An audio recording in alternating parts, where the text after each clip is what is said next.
Make in India. গর্ব লাগে না?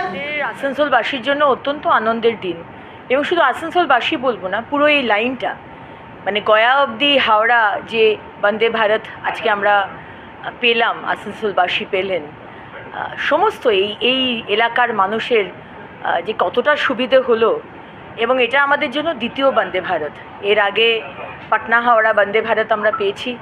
আজকে মাননীয় প্রধানমন্ত্রী এবং মাননীয় রেলমন্ত্রী অশ্বিনী বৈষ্ণবজিকে অনেক অনেক ধন্যবাদ যে আমাদেরকে এই দ্বিতীয় বন্দে ভারত দেওয়ার জন্য, এবং আরও ধন্যবাদ যে আজকে ভারতবর্ষের মানুষ 6টি বন্দে ভারত পেল। এবং আজকে পশ্চিমবঙ্গে হয়তো আমরা পেয়েছি, কিন্তু ঝাড়খণ্ডে আজকে দেওঘর থেকে এবং যোশীডি থেকে, তাই তো যোশীডি থেকে বন্দে ভারত শুরু হয়েছে। প্রায় 6টি বন্দে ভারত আমরা আজকে পেলাম, তো অত্যন্ত আনন্দ।